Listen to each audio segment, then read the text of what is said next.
Hey there. I hope you're enjoying these stories as much as I'm enjoying getting these stories to you.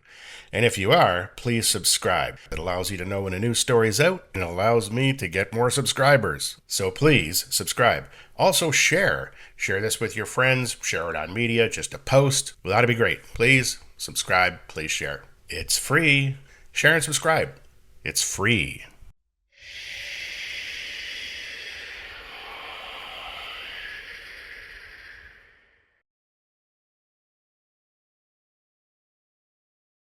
I never liked grocery shopping at night.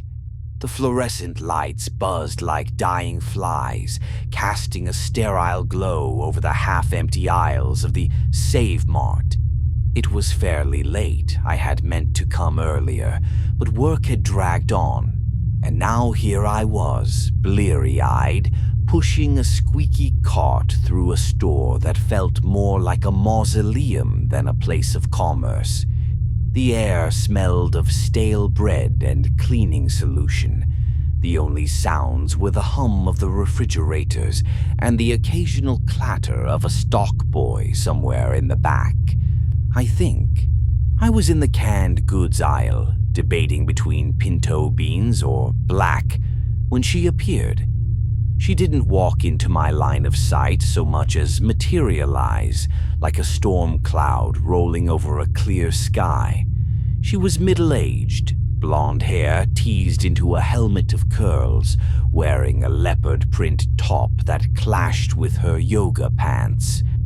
Her cart was overflowing, boxes of cereal, bags of chips, a gallon of milk teetering on the edge. She clutched a fistful of coupons like they were a weapon. "Excuse me," she snapped, her voice sharp enough to slice through the haze of my exhaustion. "You're in my way." I blinked, realizing I'd been standing dead center in the aisle, my cart blocking her path. "Oh, sorry," I mumbled, stepping aside. I wasn't in the mood for a fight. Not tonight. She huffed, shoving her cart past me with a force that made the wheels screech. "People these days," she muttered, loud enough for me to hear. "No manners." I rolled my eyes and went back to my beans. But as I reached for a can, I felt it, a prickling on the back of my neck like someone was watching me. I glanced over my shoulder. She was gone. Her cart vanished around the corner. The aisle was empty again. Too empty. I shook it off. Fatigue, I told myself. I grabbed the black beans, tossed them into my cart, and moved on to the pasta aisle. The store's muzak droned overhead, some instrumental version of a pop song I couldn't place. It was eerie the way the notes stretched and warped in the quiet. That's when I heard it. A faint squeak, the kind my cart made. I stopped, listening. There it was again. Squeak, squeak, coming from behind me. I turned, expecting to see the stock boy or maybe leopard print Karen doubling back for something she'd forgotten. But the aisle was empty. Just rows of spaghetti and marinara jars staring back at me. "Get a grip," I muttered to myself under my breath. I'd been working too many late nights. My imagination was running wild. I pushed on, the squeak fading into the background hum. Bread aisle next. I grabbed a loaf of whole wheat, checked the expiration date. Still good for a week, and dropped it into the cart. But as I turned to head for the checkout, I froze. There, at the end of the aisle, was her cart. Leopard print, Karen's cart. The cereal boxes, the chips, the milk, all exactly as I'd seen it. But she wasn't there. The cart stood alone, perfectly still, like it had been waiting for me. My stomach twisted. I told myself it was nothing. She'd probably gone to grab something else and left it there. People did that all the time. Still, I couldn't shake the feeling that something was off. I took a step closer, peering at the cart. The milk jug wobbled slightly, as if nudged by an invisible hand. "Hello?" I called, my voice cracking like a teenager's. No answer, just the hum and that damn muzak.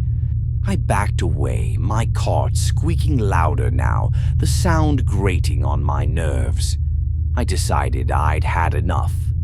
Beans, bread, pasta, that'd get me through the weekend. I aimed for the self-checkout, scanning my items as fast as the machine would let me. The beep of the scanner felt like a heartbeat, quickening with every swipe. But as I bagged my groceries, I heard it again. Squeak, squeak. Closer this time. I whipped around, and there it was, her cart rolling slowly toward me. No one was pushing it. No one was near it. It moved on its own, deliberate, like a predator stalking prey. My breath caught in my throat. This wasn't happening. It couldn't be. I grabbed my bags and bolted for the exit, not caring how I looked. The automatic doors slid open, and the cold air hit me like a slap. I didn't stop until I reached my car, fumbling with my keys, my heart hammering against my ribs. I threw the bags into the passenger seat and peeled out of the lot, tires squealing on the asphalt. The Save Mart shrank in my rearview mirror, its lights glowing like eyes in the dark. I didn't look back again. By the time I got home, my hands were shaking so bad I could barely unlock the door. I dumped the groceries on the counter, poured myself a glass of whiskey, and tried to laugh it off. A haunted cart? Ridiculous. I'd imagined it. Stress, sleep deprivation, maybe a trick of the light. That's all it was. But as I sipped the whiskey, something nagged at me. I'd only bought 3 items: beans, bread, pasta. So why were there 4 bags on the counter? I set the glass down and opened them one by one. Beans, bread, pasta. And in the 4th bag, a single coupon. One of hers, I recognized it instantly, creased and crumpled for 50 cents off a box of cereal. My blood ran cold. I hadn't picked it up. I hadn't even touched her cart. I stumbled back, knocking the whiskey glass to the floor. It shattered, the sound swallowed by a new one. Squeak, squeak. It was faint, distant, but unmistakable, coming from outside. I ran to the window and yanked the curtains aside. The street was dark, empty, except for a shadow near the curb. A shopping cart. It would not have been that odd, but what got me was I could see it had groceries in it. At least it looked like groceries. Maybe it was just garbage somebody threw in it from the mailboxes. People sometimes take the carts from the store and walk home with them. It just sat there under the street light. It didn't move, it just sat there, watching. I didn't sleep that night, I couldn't. Every creak of the house, every gust of wind sounded like that damn squeak. I decided I might as well scroll videos on my phone and started brain-rotting in my living room. After a while, I looked out the window and the cart was gone. I decided to go to bed. As much as I tried, I couldn't sleep. I moved back to the living room and ordered food delivery. Later, I found myself growing tired and getting a bit of a food buzz too. But I couldn't shake the feeling that something had followed me home. It was subtle at first, a shadow in the corner of my eye, a chill in the warm room. Then the noises started. A faint squeak in the hallway, a cupboard door creaking open on its own, something tapping the top of a window. Little things easy to dismiss. I shrugged it off. I continued brain-rotting on social media, hoping sleep would come soon. I woke. Something woke me. It was dark, but I don't remember turning off the lights. Something squeaked from the kitchen. I hear it. Squeak, squeak. Not outside this time. Inside. Close. I look up, and my breath stops. Across the room, in the kitchen doorway, is the cart. Her cart. It's here, in my house, piled high with cereal and chips and that teetering jug of milk. The air grows heavy, thick with a smell I can't place. Something sour, like spoiled dairy. I don't move. I can't. The cart rolls forward an inch, then stops. And then I see her. Not all of her, just a hand, pale and bony, gripping the handle. It's not attached to a body, just a hand, floating there. Nails painted a garish red. "Excuse me," a voice says, sharp and familiar, echoing from nowhere. "You're in my way." My scream catches in my throat as the cart lurches toward me. Faster now, the squeak rising to a shriek. I scramble back, pushing the kitchen chair, but there's nowhere to go. The room shrinks, the walls closing in, and all I can see is that hand, those coupons fluttering like dead leaves, and the cart barreling down on me. I don't know how long I blacked out. When I came to, the cart was gone. The kitchen was normal. No cereal, no chips, no hand. Just the chair and a puddle of whiskey on the floor. I think it was a hallucination, except for one thing. The coupon. It's still here, sitting on the counter, 50 cents off, mocking me. I'm leaving this house tomorrow. I don't care where I go, anywhere but here. I keep telling myself it's over, that she's gone. But as I pack, I hear it again. Squeak, squeak. Faint, far off. Coming closer. I don't think she's done with me yet.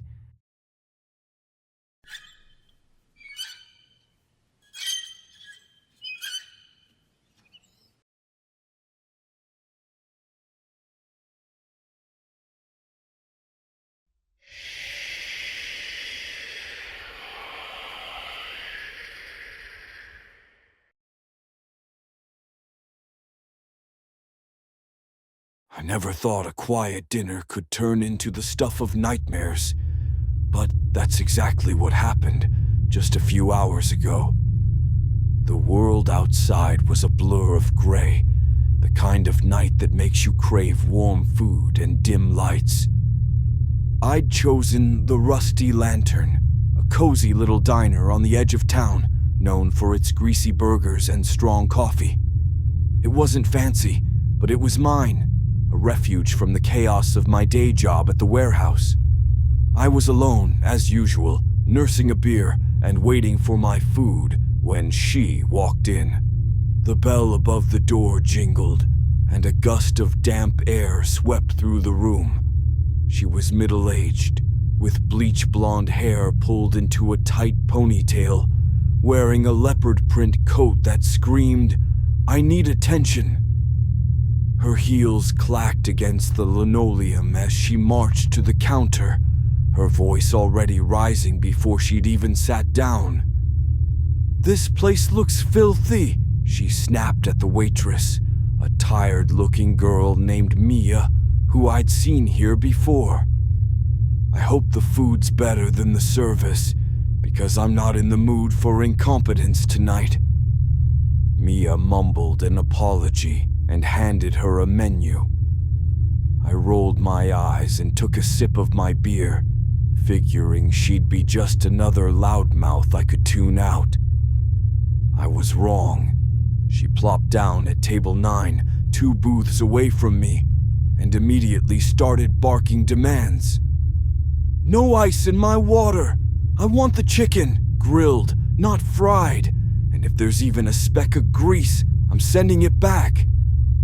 Mia nodded, scribbling furiously, while I watched the scene unfold like a train wreck in slow motion. I'd seen Karens before. Hell, who hasn't? But something about this one set my nerves on edge. Maybe it was the way her eyes darted around, too sharp, too hungry, or the way her voice seemed to echo just a little too long in the empty diner. My burger arrived, and I tried to focus on it, but her presence was like a splinter under my skin. She caught me glancing her way and flashed a smile that didn't reach her eyes. "What are you looking at?" she said, her tone dripping with accusation. "Just eating my dinner," I muttered, keeping my head down. "Well, eat quieter. Some of us are trying to enjoy ourselves." She droned. I had an urge to reply, but instead shoveled fries into my mouth, hoping she'd leave me alone. The diner was nearly empty, just me, her, an old guy in the corner reading a paper, and Mia bustling behind the counter. The rain drummed against the windows, a steady rhythm that should have been soothing, but wasn't. Not tonight. Her food came out, and of course, it wasn't right. "This chicken is disgusting," she screeched, shoving the plate so hard it nearly slid off the table. "I said grilled. Do you even know what that means? I want to speak to your manager now." Mia stammered. I'm the only one here tonight. The manager's off. Then you'd better figure it out, sweetheart. Because I'm not paying for this garbage." She stood up, towering over Mia, who shrank back like a scolded puppy. I felt a pang of sympathy, but I wasn't about to play hero. Not yet. I glanced at Mia, who was wiping down the counter with shaky hands, and then back at the Karen. The lights flickered, just once, but enough to make me pause mid-bite. The old guy in the corner didn't look up, and Mia didn't seem to notice, but the Karen froze. Her head tilted very slightly, like she was listening to something I couldn't hear. That's when it got weird. She sat back down, calm as anything, and started eating the chicken she'd just declared inedible. No more yelling, no more threats, just silence, punctuated by the slow, deliberate scrape of her fork against the plate. I told myself it was nothing. People changed their minds. But the air felt heavier now, like the diner had shrunk around us. She was staring at me again, her fork hovering over her plate, her lips twitching into that same hollow smile. "You live around here?" she asked, her voice suddenly soft, almost melodic.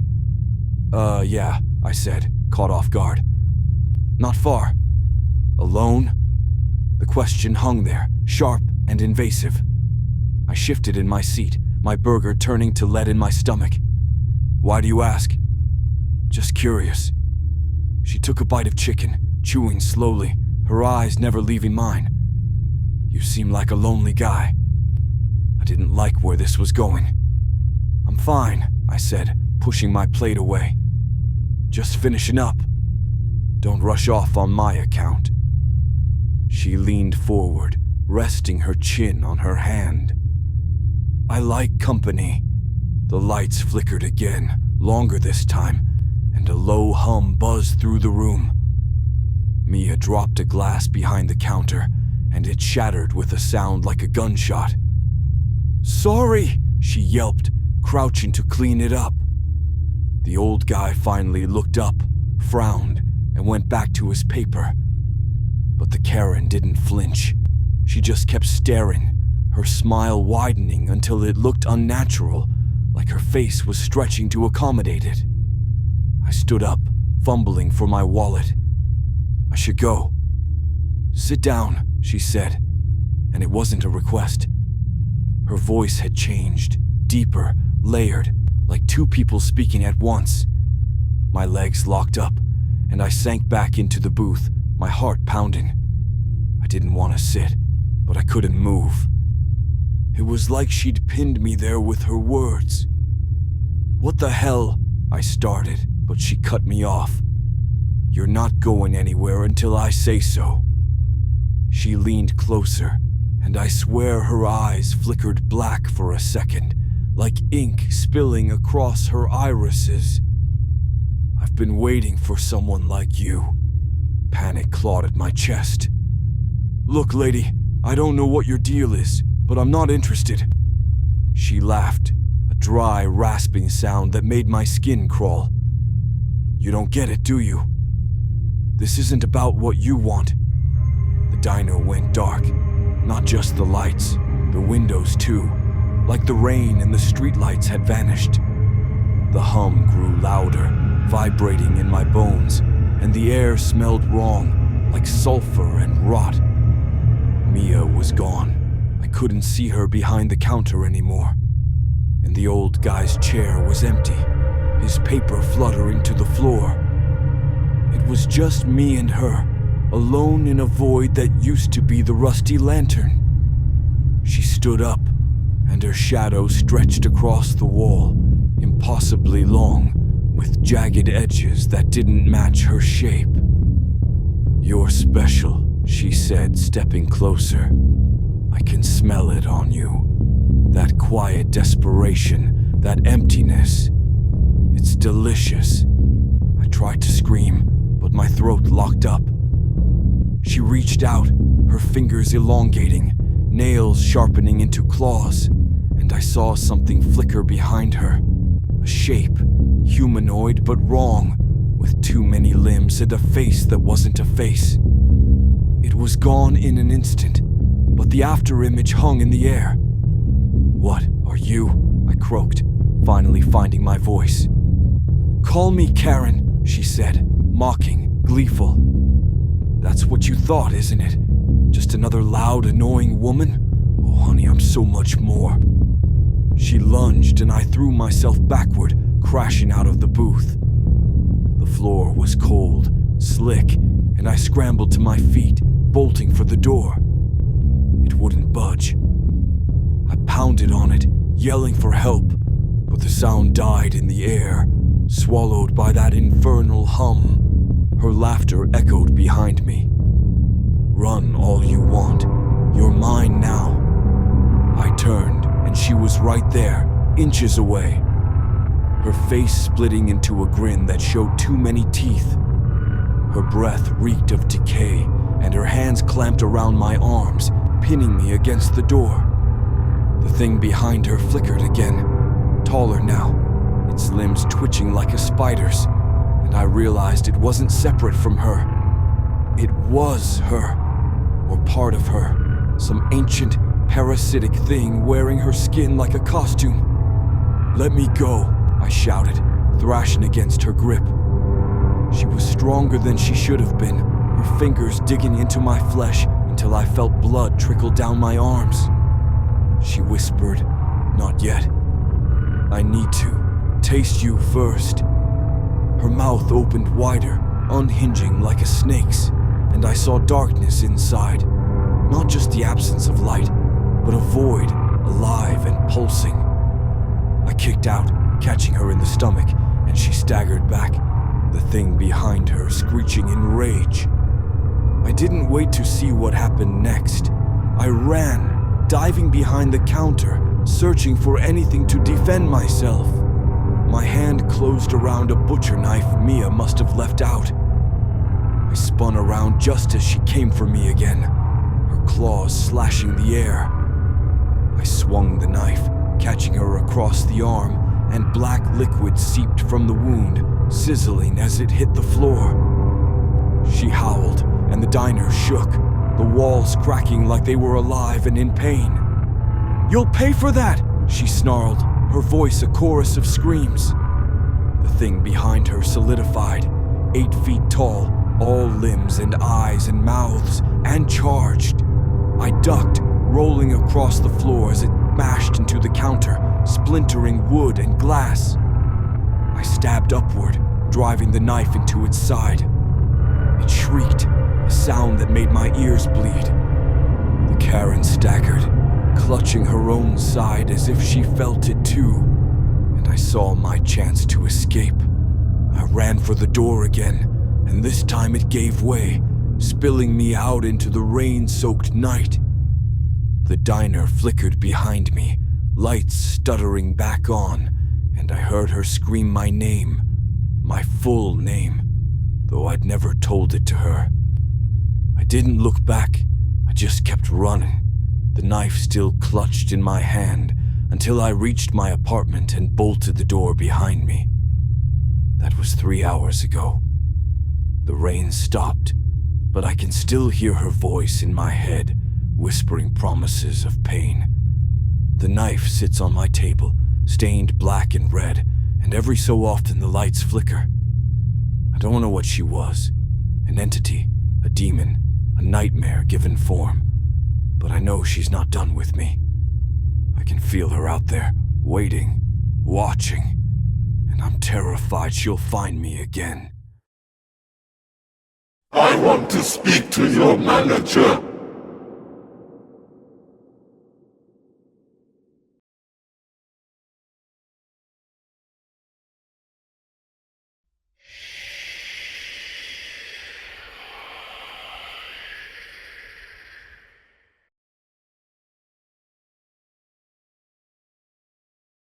The dog park smelled like wet grass and freedom that morning, a crisp March breeze tugging at my jacket as I unclipped Riley's leash. My golden retriever bounded off, his tail a blur of joy, chasing after a tennis ball some other owner had abandoned near the water fountain. It was Saturday, and I'd been looking forward to this, some quiet time with Riley, away from the grind of work and the endless scroll of my phone. The park was mostly empty, except for a few other dog lovers and their best friends. I liked it that way. Fewer people meant fewer complications. Then I saw her. She was standing by the gate, arms crossed, her blonde hair pulled into a severe ponytail that looked like it was strangling her scalp. Her dog, a yappy little terrier with a bow on its head, was snarling at anything that moved. She had that look, the one that screamed, "I need to speak to your manager," even though we were in a public park with no one in charge but the dogs. I'd dealt with Karens before, but something about her made my skin prickle. Maybe it was the way her eyes darted around, too sharp, too hungry, like she was sizing up the world for a fight. "Excuse me," her voice cut through the air like a blade. I pretended not to hear, tossing Riley's ball again, but she wasn't having it. "You! With the retriever! Your dog's too close to mine!" I turned, forcing a smile. Riley was halfway across the park, nowhere near her precious terrier. "He's not bothering anyone," I said, keeping my tone light. "Just playin'." Her lips pursed into a thin line, and she marched toward me, her dog trotting behind her like a reluctant soldier. Up close, she was taller than I'd thought, her face all angles and indignation. "I don't care what you think he's doing, he's too big, and he's scaring Princess. You need to control him." I glanced at Princess, who was currently trying to bite the air. "Looks like she's holding her own," I said, but the woman's glare didn't waver.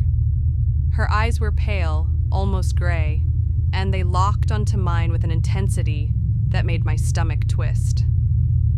"You people never listen," she muttered, stepping closer. "Always think you're above the rules." "There aren't any rules here," I shot back, irritation creeping in. "It's a dog park." She smirked, a thin, venomous thing, and leaned in. "Oh, there are rules. You just don't know them yet." I opened my mouth to argue, but something stopped me. The air felt heavier, like a storm was rolling in, though the sky was clear. Riley barked in the distance, sharp and urgent, and I turned to see him standing rigid, staring at us, or at her. His hackles were up, ears flat against his head. I'd never seen him like that. "Riley, come here," I called, but he didn't move. The woman chuckled, low and guttural, and it sent a shiver down my spine. He knows, she said, her voice dropping to a whisper. Dogs always do. Knows what? I asked, but I didn't want the answer. Not really. The park felt too quiet now, the other dogs and owners gone without me noticing. It was just me, Riley, Princess, and her. She didn't reply, just tilted her head, studying me like I was a bug under a magnifying glass. Then she reached into her purse and pulled out a small black stone, smooth and glossy, with faint carvings I couldn't make out.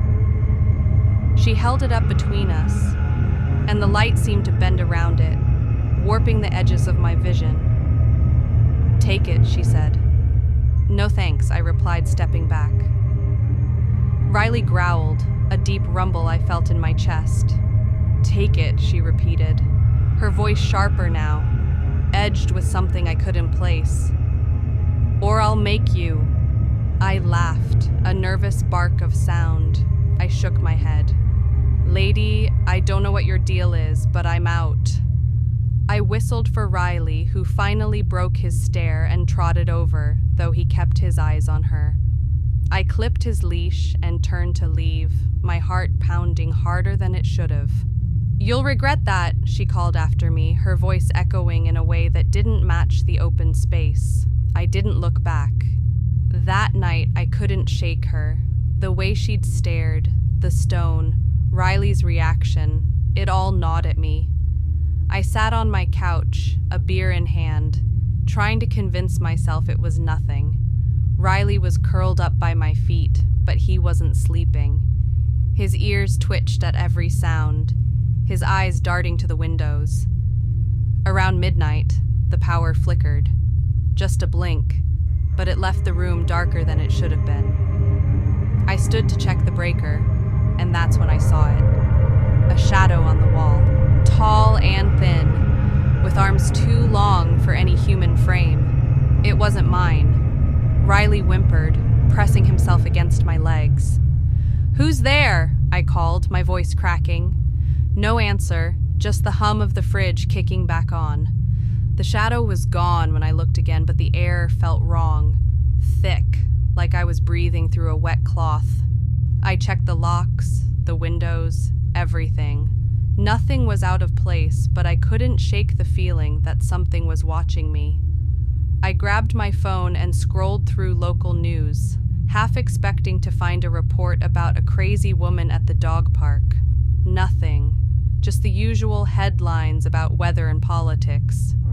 Then I saw the stone. It was on my kitchen counter, black and glossy, exactly like the one she'd held. I hadn't taken it. I knew I hadn't. But there it was, sitting next to my keys, like it belonged. My hands shook as I picked it up. It was cold, unnaturally so, and the carvings pulsed under my fingertips, faint and shifting like they were alive. Riley barked loud and frantic, and I dropped the stone. It hit the floor with a dull thud, and the lights flickered again. This time, they didn't come back on. I don't know how long I stood there in the dark, listening to Riley growl at nothing.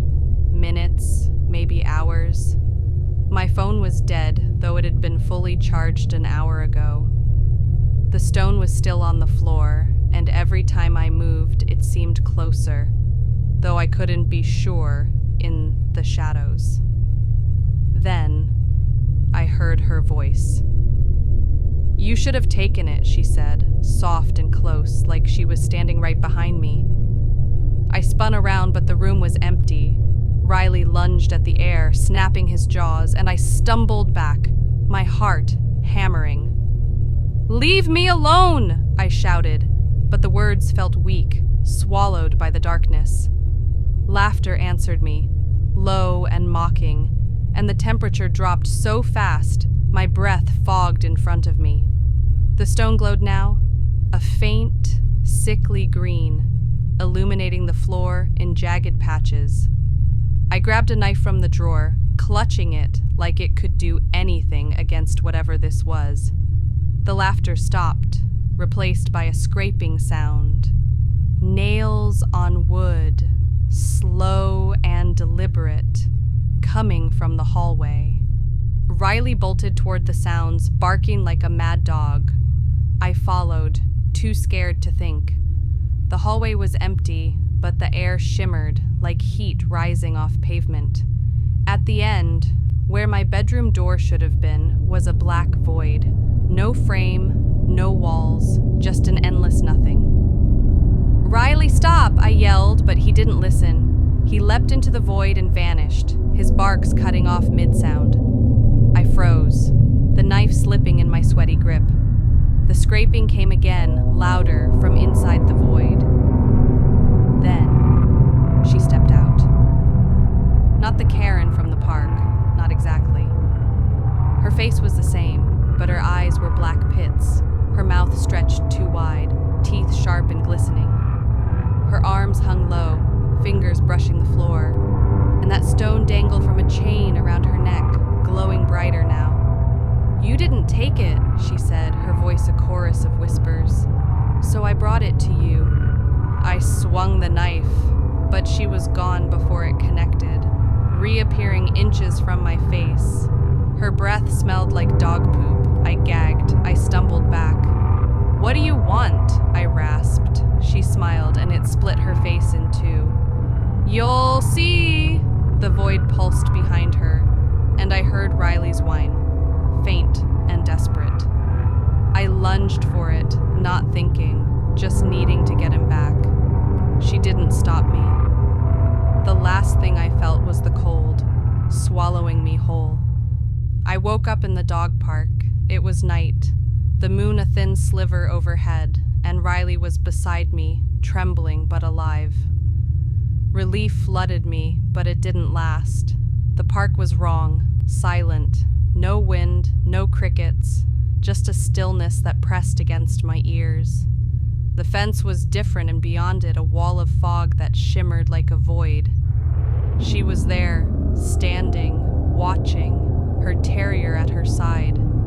But Princess wasn't so cute anymore, her fur matted, rotting, making unnatural sounds, her eyes glowing green like the stone. "You're mine now," the woman said, and the fog rolled in, thick and choking. I grabbed Riley and ran, but the park stretched on forever, the grass turning to ash under my feet. Her laughter followed us, echoing from everywhere and nowhere. I don't know how long we ran, hours, days. Time doesn't work right here. The stone's in my pocket now, cold against my thigh, and I can feel it whispering, promising things I don't want to hear. Riley's still with me, but his fur's falling out, his eyes too bright, too green. She's out there waiting. I see her sometimes, in the fog, her shadow stretching longer each time. I don't know what she is, a ghost, a demon, something worse, but she's not done with me. Not yet. And I'm starting to think she never will be.